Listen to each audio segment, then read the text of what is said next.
So there's a ton of discussion about who should be in, who shouldn't be in, all this stuff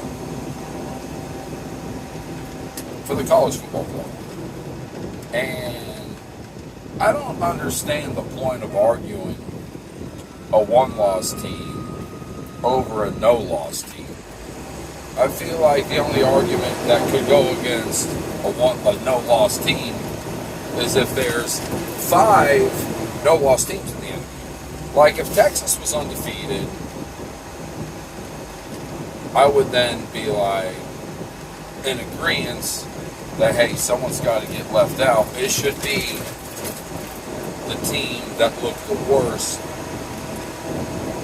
of the no-loss teams.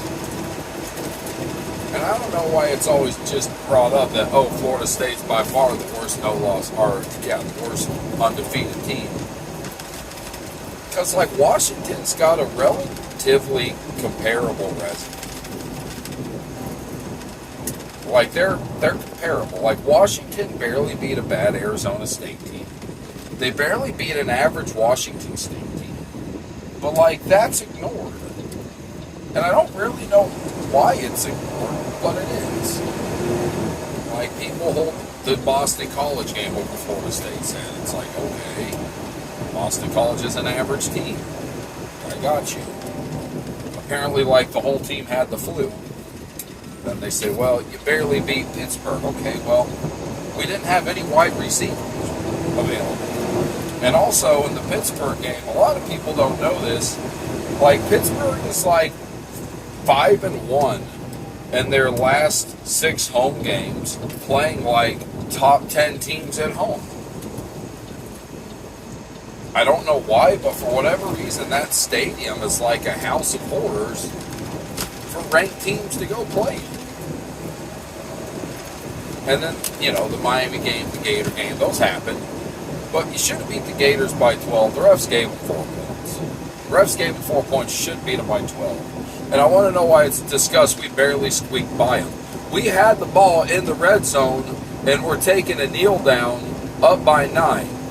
We were up by 2 scores and had the ball in the red zone. We didn't need a miracle to beat them. We didn't beat them because they missed the 20-yard field goal at the end of the game, although that is kind of how we beat Clemson, so it's ironic I said that. And then the Clemson game. It's a top 25 win against a team that's better than people thought they were, and a really good team at home. Like, Clemson was really, really good at home. They only lost 1 game at home this year.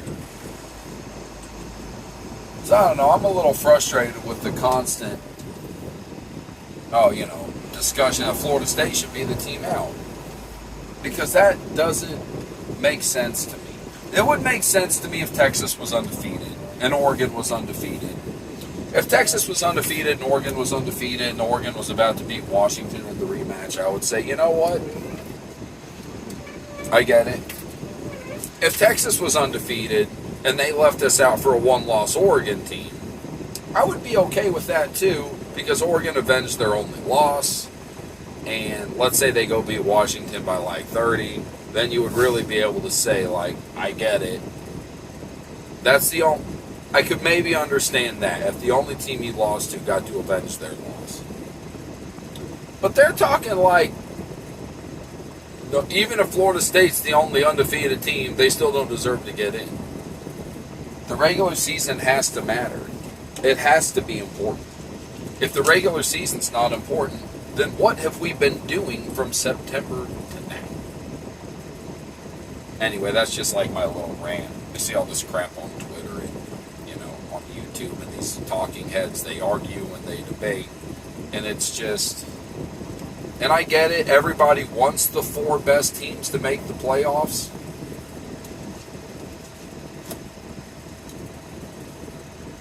Oh well. I think you should have a combination of the most deserving and the best. At some point, you have to give it to someone that earned it and deserves it. You can't... If you give it to the 4 best teams, well, it would just be Ohio State, Michigan, Bama, Georgia. That'd be it. Leave Oregon out. Leave Texas out. Leave Florida State out. because we obviously think very highly of Michigan, right? Because they're ranked number 2. Well, Ohio State only lost by 3 or 4 points to Michigan in Michigan, so that's got to count for something. Anyway, my foremost, and then, Florida State could lose. Florida State could very easily lose to Louisville by 30 points. We could play like crap, and they could blow us out of the field. And even if we lose to Louisville by 1, if Florida State loses at all, I would never argue that they should be in. I don't care if everybody loses this weekend, and I don't care if Michigan loses, and Georgia loses, and, Washington loses, and Florida State loses. If there's just like 9 one-loss teams, I still wouldn't argue for Florida State to get in. Because I don't think, in that case, you could argue Florida State over a team with the same record. But you got to look at the record. The record should be the very first thing you look at, and then if 2 teams have the same record, then you look at the resume and you look at the other things. That's my opinion. Have a good day. Go Noles.